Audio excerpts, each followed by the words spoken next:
Now, there is a divide in America. It's a divide between the cities and smaller towns. There's a divide between blue and red states and cities. If you want to see real America, then forget about LA and San Francisco or New York. Head south for a road trip through places like Texas, Tennessee and Florida. It's a different country. It's practically a different world, a better one.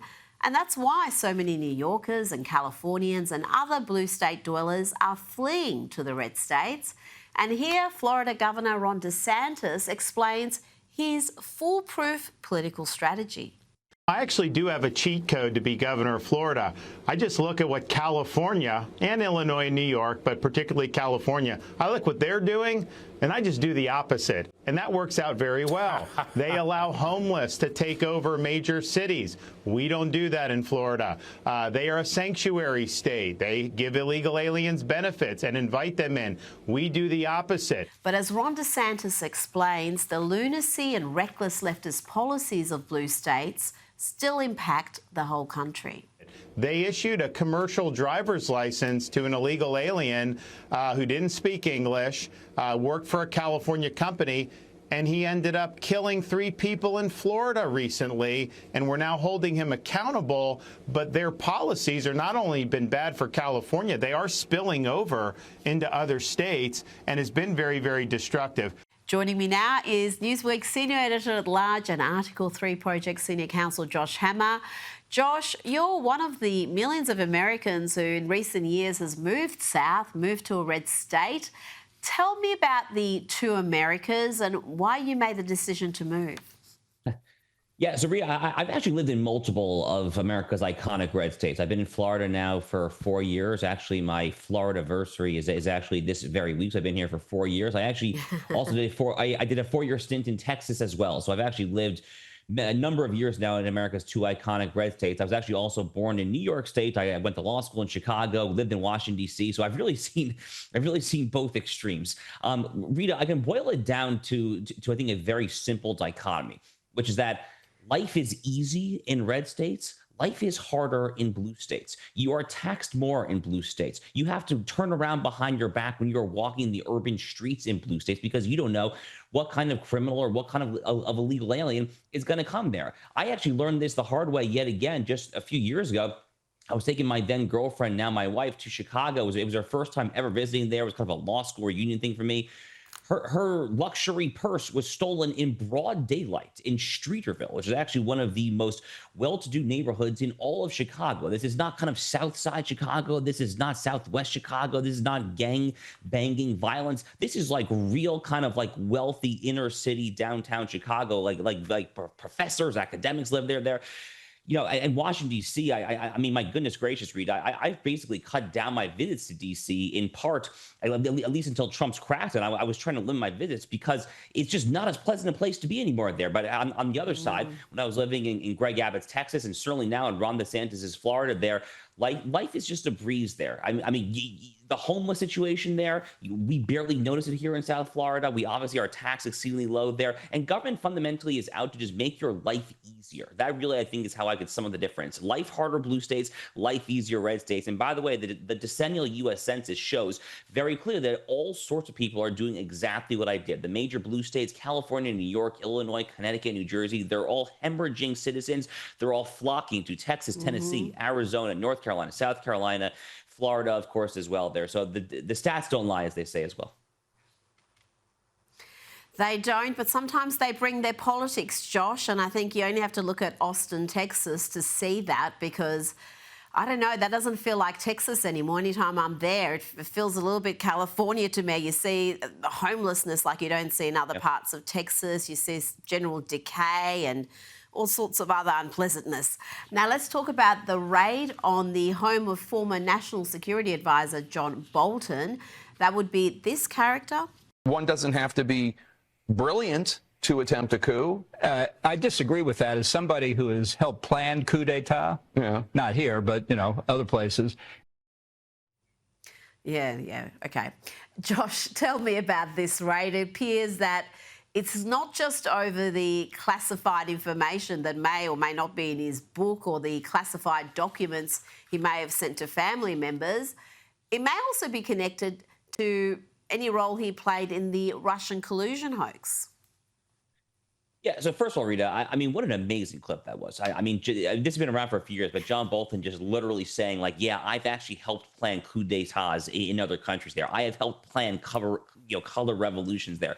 I mean, this is basically the encapsulation. This is the personification of the neoconservative foreign policy that the entire Trump movement utterly detests and fundamentally rejects. And because John Bolton and Donald Trump simply do not see eye to eye on these issues, ever since he was fired as national security advisor back during the first Trump term, he has been on a sustained, now basically 6-year-long bender where he basically just goes on cable news. He goes to the tabloids, the broadsheets, whoever will publish him or take his quotations, and just trashes Donald Trump from A to Z. And part of that has been a long-standing, very, very strong, I would say close to ubiquitous sneaking suspicion that John Bolton is laundering classified information that he still has retained from his time as national security advisor in an attempt to just besmirch and then undermine Donald Trump by any means necessary. Now, it's interesting, Rita, as the New York Post, among others, reported there actually was in the final days of the first Trump administration in 2020, potential attempt to do something similar to John Bolton at that time, to try to make sure, go into his home, see what he was doing there. Was he actually leaking? Was he not? And then the transition happened, very chaotic transition, January 6th, all that. Biden comes in, and the Biden DOJ and the Biden FBI spike it. So the Biden DOJ actually spiked this planned raid, this planned investigation, just trying to cover for John Bolton for the very simple reason that he's now vehemently anti-Trump. So look, fundamentally, Rita, I will say this. I have not seen the search warrants. No American other than law enforcement, the magistrate judge, has seen the search warrant there. I feel extremely confident that there is no world in which Pam Bondi, the Attorney General, and Kash Patel, the FBI Director, there is no world whatsoever where they would have ordered this raid unless they had the goods there. So I feel pretty confident that we're going to learn a lot more about this in the week ahead there. And I would just try to lawyer up, frankly, if I were John Bolton right now. Yep, there's got to be accountability. And as we are fond of saying, no one is above the law. But the leftist media is painting this as sort of purely political exercise. This is the same media who couldn't detect the political persecution of Donald Trump and the lawfare that was waged against him, his family and some of his closest supporters. I want to bring to your attention this from the Washington Post, because that can see nothing but political interference. The Washington Post editorial board wrote, "It is a valid fear that the case against John Bolton is a fresh instance of the old Soviet saying, show me the man and I'll show you the crime." Josh, what's your response to that? We literally had an Attorney General campaigning on a Get Trump ticket, but apparently a warmonger and serial leaker like John Bolton is beyond scrutiny. Yeah, Rita, my response to the Washington Post is very simple, which is frankly just go to hell. I mean, like whoever wrote those words should be fired. I mean, literally fired at best. I mean, tarred and feathered maybe back in the day would have been a more appropriate punishment there.